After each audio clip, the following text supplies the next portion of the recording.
Hello students, this is Professor Krochmal and this is Learning Module number 5. Welcome to a rapidly changing world as we begin a multi-week journey to explore how news is adapting and changing in a digital environment. We're in the 5th week of our work that started with a look at the history of communications, then information overload followed by digitally fueled social activism. Now we embark on a journey looking at news and journalism and how that's changing in the digital era. Journalism has occupied a space in our society that serves to inform us and serve as a watchdog on the powers that be. At its highest expression, journalism should shine light in dark places, comfort the afflicted, and afflict the comfortable.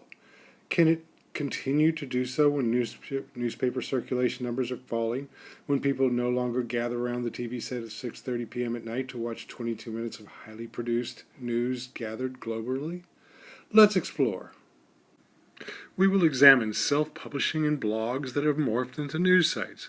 We'll go inside the walls of news organizations to see how newsrooms are changing as a result of the digital revolution and how the profession of journalism is changing.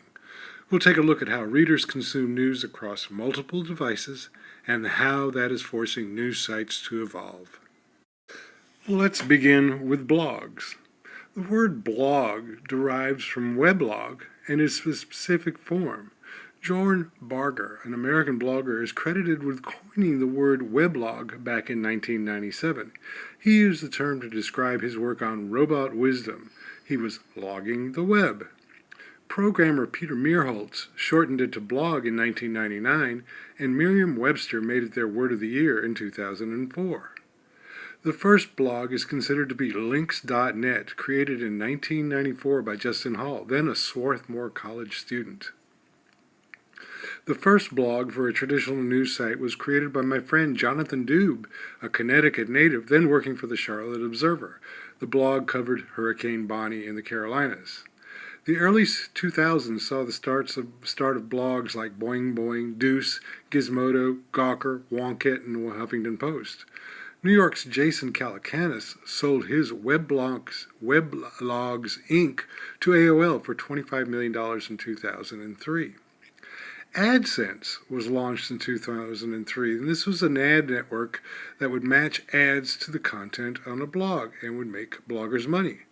Once bloggers could make money, big blogs grew. Garrett Graff, a blogger, earned White House credentials in 2003.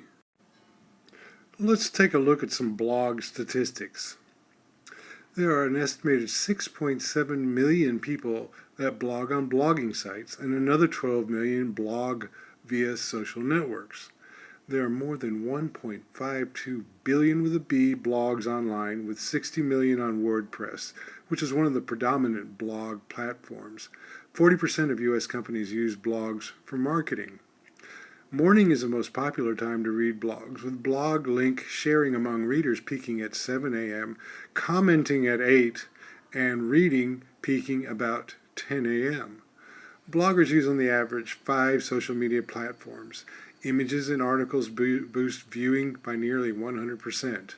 Now, blogging requires discipline. You have to feed the beast, and it's very hard to get attention, much less gain enough readership to make a decent bit of coin.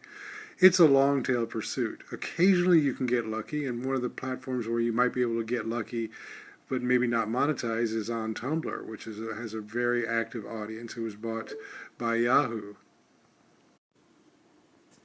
Now let's look at a couple of case study blogs, and we'll start with the Huffington Post. The Huffington Post began in 2005 and was bought by AOL for $325 million just 6 years later in 2011. It started as a liberal response to Matt Drudge's Drudge Report. It launched with celebrities contributing and then enticed thousands of bloggers to share for free who were willing to do the work in turn for the exposure. It grew as an aggregator, linking to work that fit its agenda, as well as more celebrity gossip, and it grew wildly on a viral model. By 2012, HuffPo had 1.2 billion monthly page views, 54 million comments within a year, and had greater traffic than some of the large news organizations online. When Verizon when Verizon bought AOL for $4.4 billion in 2015, HuffPo was valued at some $1 billion.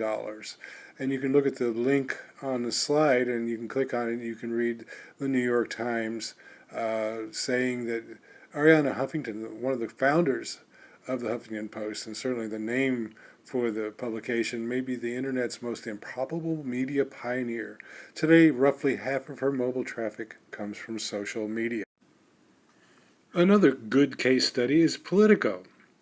This was launched in 2007 to serve Washington, D.C., but it has become a multi-platform news service publishing to print, internet, TV, and radio. The newspaper publishes 40,000 papers 5 days a week when Congress is in session and once a week when it's not. But that's not the end of their publishing story. They are really publishing at internet speed. And they sell themselves as being tough, fair, and fun coverage of politics and government. And they are specific about their audience. Their audience is political and government decision makers nationwide. Politico is regarded as one of the most successful news startups in the U.S., with 250 journalists among 430 employees. And they have a special product. It's called Politico Pro. It's a premium subscription product with more than a dozen subject specialties, costing some $8,000 per site license. So you buy the license and everybody in your organization, a certain number, can view the content. It's built on email alerts and is regarded as mobile friendly and super fast. Right now they have about 14 different specialties, and they publish to those constantly, but these people are paying. So they've created a unique and interesting business model that is paying off for them. The Pro is almost 50% of their revenue. And so the question is, are blogs viable, or are blogs dead? Neiman Lab at Harvard posted this article in 2013. It's something I think about all the time. Blogs have given us people like mom bloggers, dad bloggers, political points of view, and have become a part of our conversations. But with the rise of Twitter, Pinterest, Reddit, Snapchat, Facebook, Instagram, and more, will blogs survive in a world where it focuses on building mobile apps, newsstand magazines on iOS, and organizations like The Verge, Gawker, Talking Points Memo, BuzzFeed are all positioning themselves as news organizations competing with the New York Times or Fox News? Jason Kotke, the writer of this post, says the stream is on the wane, but continues to influence all media. It's in the DNA of media as we know it, blogging. So, what could the future of blogging be? It could be in the form of what my friend Jonathan Glick, who's the CEO of Sulia, who worked with me together in the early days of the New York Times online, he calls it platishers. And these are platforms like Medium, Exposure, Subtle, and even LinkedIn, which allow you to publish on their platforms and they bring an audience to you. Could that be the future? It remains to be seen, but they're an exciting extension of the blogging platforms. All right, so now let's shift gears a little bit, and I'd like to present a segment that I called Unpacking a Paper. This paper, you'll see here, Actors, Actants, Audience, and Activities in Cross-Media News Work by Seth Lewis and Oscar Westland, was published in Digital Journalism, Volume 3, Issue 1, in 2015. It's a very pertinent paper. I'd like to help you get the most out of this paper with some tips and hints. I want you, first of all, locate the authors and then do a little backgrounding. Google them. See what you can find out. And then ask yourself, who is the audience for this article? Go to the abstract for the article to get a feel for what is covered. It'll give you a good insight. Then scroll down to the bottom for the conclusion. Then when you're done with that, give the paper a fast scan. Then print it out and take it apart with your red, green pens and highlighters and any way that you can get into the content and have it make sense for yourself. There's a certain way to read scientific papers, and this is a good way to do it. You just can't go in there and read it once and expect to get a feel for everything. And there's ways to go through it, so I hope this will help you. Things are changing, and journalists are no longer on an island by themselves, if you will. They need to know how to work with technologists and with business people within the confines of the news organization they're employed by. There's been a long tradition of independence in journalism, where we are not bound by business considerations but are free to pursue the truth and tell it like it is. But because of the changing environment, journalism is no longer the opportunity to print money. We now have to be aware of business considerations and respectful of the audience. What they want, we have to work to provide. We still have the responsibilities of telling people what they don't want to hear, and we have to tell the truth is power. But it's a balancing act, because if we can't pay the bills, we can't do our journalism. Perhaps one of the most important aspects of this paper, segments of the paper, is the segment on audience. Audience no longer is a passive recipient of communications.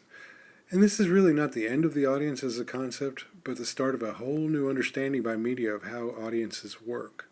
We can measure so much and use data to track this thing that is autonomous and creative, as we studied before. The audience has become very autonomous.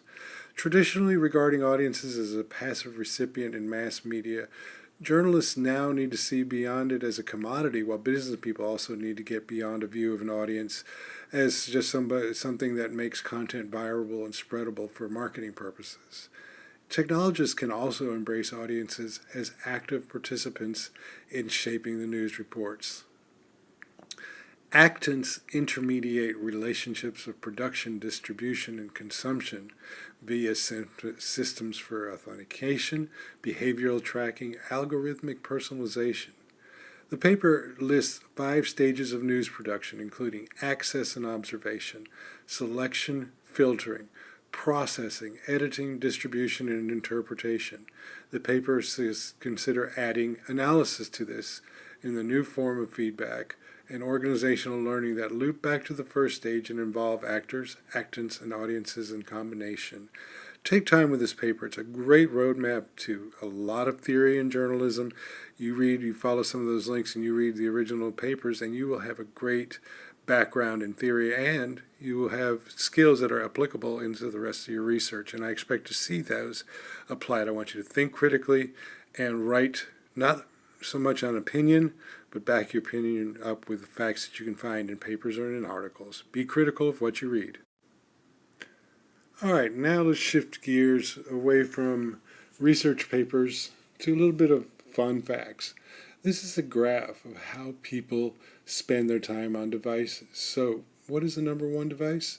And of course, it's symbolized there by a BlackBerry. So excluding SMS and calls, using mobile devices, 97 minutes a day, television, 81 minutes, online via desktop, laptop, 70 minutes, listening to the radio, 44 minutes, tablets, 37, reading magazines and newspapers, 33 minutes. So we still spend significant time, but it's 6 hours mobile users on media per day. So we're in a transition from traditional newsrooms to adaptive, consumer-focused news providers. There needs to be corporate strategy for multi-platform journalism, flexible enough to evolve, focus efforts on watchdog, data, real-time, and grassroots journalism, and coverage of franchise topics, unique coverage of high interest to potential digital subscribers. This comes from Digital Leads, 10 Keys to Newsroom Transformation, which is a project between Scripps and a media think tank at University of Southern California. You can follow the link below to read more about it. But they spent since 2012 studying how to change, and they came up with 10 elements that newsrooms should adapt in moving to a multi-platform digital approach from a print previously. So strategy, you got to be flexible to evolve. Research, it involves doing consumer research and focusing on topics to target market groups, which are usually under 55. Staff ownership, the newsroom should form committees to determine coverage priorities. Process, you have to connect journalists with digital news consumers. Leadership and culture, there should be a steady flow of clear communications coming from management. Organization-wide buy-in. Key people on the business side need to understand the changes that are happening. There needs to be training and tools and a focus on professional training, but free, and from peer-to-peer learning. Organizational change includes a reworking of things like copy editors and page designers into new roles. And all the time this was going on, there was also layoffs, so it made it even more difficult to include these new changes. Priorities were cutting traditional coverage for compelling digital work, and then including feedback loops, web and social metrics to see what is working and what is working not as well, and its effect on subscriptions and activation. So like we talked about, real world change from the things that you do in digital. So here's another interesting chart. This is cross-device consumption trends. Device usage differs throughout the day. It's the return of day parting, which is a term from radio that yielded things such as drive time, and television, where prime time is at night. So here we see the use of tablets and the use of mobile and the use of laptops. So mobile right there, late night, early morning. How many of you all have your mobile phone right by your bed? The last thing you see and the first thing you see. And then in the daytime, it goes to the desktops. And then in the evening, when you come home, you pull out your tablet and you do a little bit of TV watching, and you're updating your Facebook or you're tweeting out your favorite show. So there's actually day parting, and that should be important for you to understand. Now let's take a look at this chart. And this is the mobile-only group of the newspaper digital audience rose 53%. And there's some demographics, but you can see the trend for mobile exclusive unique viewers is hockey stick up. It's sort of a viral growth, while PC only level. Both mobile and PCs, again, a little bit lower, but certainly not the growth of the green curve. So of the top 50 news sites, measured by Pew Research Center, 39 of them reported they got more traffic from mobile devices as from desktop computers. But for only 10 out of the 50 news sites, mobile visitors spend more time per visit on the site than desktop visitors. So the thing you can take out of this, it's mobile is a drive-by audience. They come, they check, they go. You spend a little more time on the desktop. This week we're going to ask you to view page 1 inside the New York Times. It's a documentary that explores the way the internet has changed print media. With the internet surpassing print as our main news sources and newspapers going bankrupt, page 1 chronicles the media industry's transformation and assesses the high stakes for democracy. That's from the Sundance program description where this debuted at. Many newsrooms and media publishers are trying to figure out how to adopt the digital age, and this gives you an inside view of that process at the Gray Lady. Also, here's something as a link, and I want you to go check out the topics from the just completed online News Association conference, which was held in Los Angeles last week. Look at the talks, the panels, and what are they talking about? Look at the evolution of storytelling, the workshops, planning for platform, targeting social media audiences messages across different channels, how not to break the bank with video. Now let's spend a little time with Charlie Beckett on the future of the BBC. So Charlie Beckett is the founding director of Polis, a think tank for research and debate into international journalism and society in the Media and the Communications Department of the London School of Economics. He's a journalist and an author. And he's written Super Media, Saving Journalism So We Can Save the World in 2008, and WikiLeaks, News in the Networked Era. He talks about the future of the BBC. The BBC is changing in how it is funded. It is publicly funded in the United Kingdom, but there's some changes into how it's funding, and he talks about the future. So I recommend that you spend some time with this. It's rather a lengthy video, but it's well worthwhile, and you can see where the trend is to more mobile, personalized, and emotionally driven news media. The challenge for the network journalist is also clear: how to best to sustain the ethical, social, and economic value of journalism, watchdogs, speaking truth to power, in this new emotionally networked environment. So Beckett also has written a piece on how journalism is turning emotional and what that might mean for news. When we talk about journalism being emotional, we're not talking about hysterics. We're talking about really tapping into something in the human beings, things that we studied in virality, that people like to laugh or that people want to be amazed. And that's what he's talking about in emotion. So journalists really must change their craft to help people cope with the increased volume and variety of sources a click away. And they got to understand the new emotion in the role that emotion plays. And he says it's critical. There are three factors currently driving journalists toward using emotional as a tool. The first is economic. Competition on the internet is fierce, and emotions are one way to get people's attention. Two, dealing with technology. A story with a visual stimulus gets more traffic. Text written in conversational language tends to increase responsiveness. Getting people to share your content is vital, and emotion is critical to making that happen, as we have studied. And then there's an understanding of behavior. We need to understand what makes people tick before we try to sell them the news. Understanding how people relate to the news on a personal level and looking at the statistics is a part of that. So you can see on this post, you can see he is actually written on a blog for the London School of Economics, and the link is at the bottom here. All right, next week we'll look at social media, the new news source, and it's kind of exciting. I'm looking forward to it. The week after that, we'll look at social TV.